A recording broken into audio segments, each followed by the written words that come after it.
Today I'm showing you exactly how to back up your Sims 4 saves so you never lose your families, builds, or stories ever again. So here's what I recommend. Back up at least twice a month, and always before major changes to the game. What counts as a major change? Base game updates, installing new packs, adding mods, finishing an epic build, or moving your Sims 4 saves over to a new computer. These changes affect the Sims 4 file system structure. Even though the chance is small, they can corrupt your save files. Trust me, taking 5 minutes to back up now will save you from heartbreak later.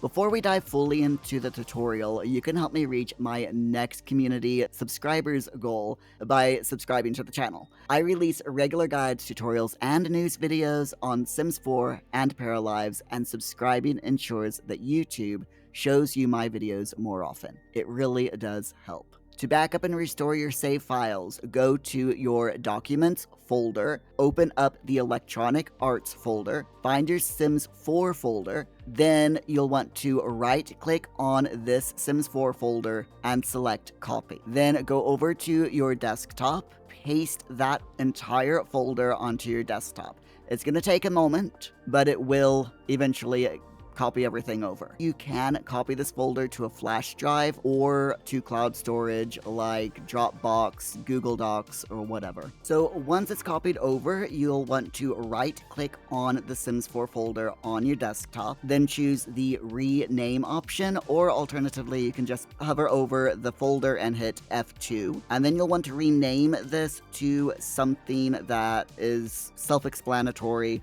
So Sims 4 Backup is what I recommend. Once you've done that, to restore your saves, you'll want to go into Documents, Electronic Arts, Sims 4, then right-click on the Sims 4 folder and choose Delete. The folder should be deleted. Then you'll want to empty your recycle bin. Click Yes to confirm that you want to delete everything in the recycle bin. Then go back to your desktop, rename your Sims 4 backup folder to just The Sims 4 again, and then drag and drop back into your Electronic Arts folder. Your backup should be in the folder now. So finally, you'll want to go back into your game and click Load Game and check to make sure that all of your saves are available. Then exit the game, and then you can delete your backup folder. Here is a bonus tip for you that can be an absolute lifesaver. The Sims 4 automatically creates backup versions of your autosaves. These will show up in your saves folder as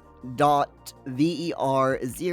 .ver1, and so on. If something goes wrong, you can restore these auto backup versions to hopefully roll back your save to a point where the save was okay.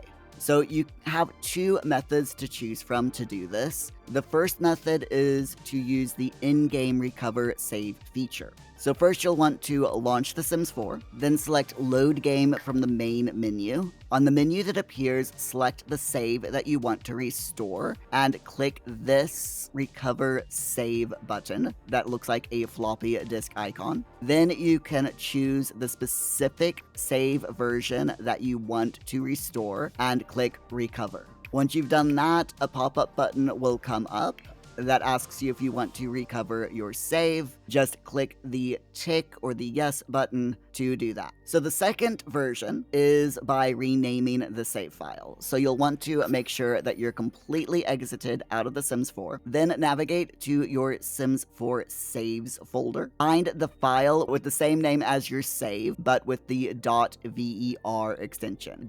.ver0 and 1, 2, 3, and 4. Now, the best way to figure out which save is the one that you want is by looking at the date modified. So what you want to do is right-click the VER file, rename it by deleting the VER at the end so that it becomes slot underscore 0000, whatever your save is, .save. If you have multiple VER files, then the lower version number, for example, VER0 or VER1, will correspond to the most recently created backup. So once you've done that, then you can launch The Sims 4 and check your load game menu for the restored save again. And now I do recommend that you do the in-game way of recovering the save before you try renaming the save files, because renaming the save files is a little bit convoluted. So always try method 1 first. So if you have any questions about all of this, please leave a comment below, or you can reach out to the Sims official team via the Sims forums.